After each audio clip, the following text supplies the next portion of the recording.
সোনকালে উতলি আছে, এতিয়া সোনকালে ডাঠ আহিব। ডাঠ হ'লে হ'বগৈ আৰু।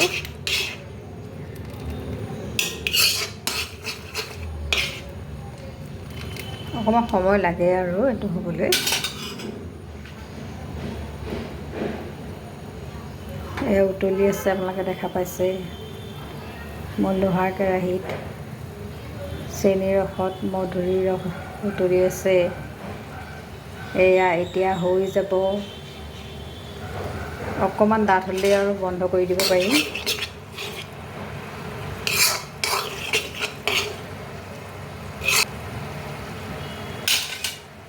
কাৰণ ৰসখন আৰু লাগিব।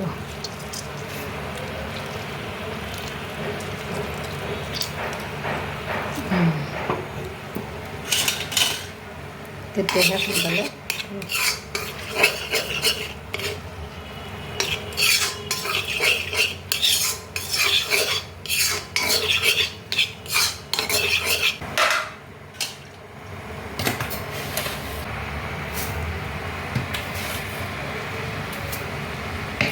চেনিটো অলপ কম হোৱাকৈ লাগিল কাৰণে আৰু অলপ দি দিছোঁ।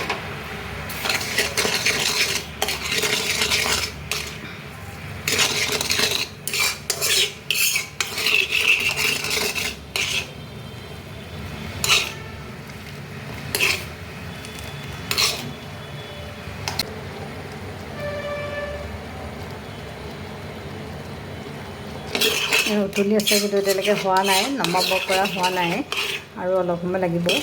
তেতিয়াহে মানে আৰু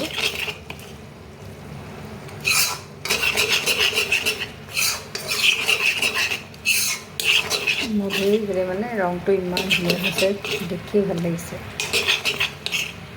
খাবলৈ কেনেকুৱা হয় নাজানো আৰু, কিন্তু মানে বনাইছোঁ আৰু ধুনীয়া হৈছে, ৰংটো দেখি ভাল লাগিছে। এই ডাঠ হৈ আহিছে প্ৰায়। এতিয়া ডাঠ হৈ অহাৰ লগে লগে, বেছি ডাঠ হৈ গ'লেও আকৌ দিগদাৰ হৈ যায় নহয়, এটা জোখত ৰখাই দিব লাগে। দাদা জোখতে হৈছেগৈ, ৰখাই দি ইয়াতে ইলাচি গুড়ি দুটামান দিলে ভাল হয়, কিন্তু মোৰ বৰ্তমান ইলাচি গুড়ি নাই, সেইকাৰণে মই এনেই আৰু বনাই দিছোঁ আৰু অকণমান। মধুৰিকেইটাও কেতিয়াবা অনা মানে বেয়াই হৈ গ'ল, তথাপিও আৰু অলপ ভাল বাচি বাচি অকণমান বনাইছোঁ। বনোৱা মানে মোৰ এটা চখ আছে যে, সেইকাৰণে মই আজি প্ৰথম ইউটিউবত চেনেল এটা খুলি এইটো কাম কৰিছোঁ। এয়া আমাৰ মধুৰি যদি হৈ গ'ল, এতিয়া খাবলৈ কেনেকুৱা হৈছে নাজানো আৰু, কিন্তু ৰংটো কিন্তু বৰ ধুনীয়া হৈছে, ৰংটো বিৰাট ভাল হৈছে। ভাল হ'ব যেনেই লাগিছে।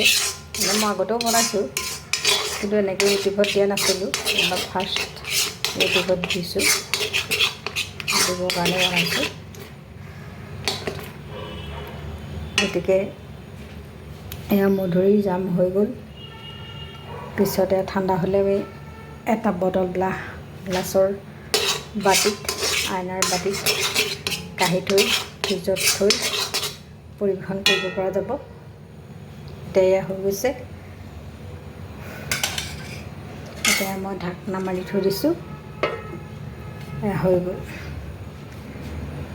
এতিয়া এইটো যদি ভাল পায় কমেণ্ট কৰিব, লাইক কৰিব, শ্বেয়াৰ কৰিব, আৰু মোৰ চেনেললৈ যাতে আপোনালোকৰ কমেণ্ট পালেহে মই নেক্সট ভিডিঅ'টো লৈ আহিব পাৰিম, তাৰেই কামনা কৰি আজিলৈ মোৰ ইউটিউব চেনেলৰ ৰেচিপি আহিছোঁ।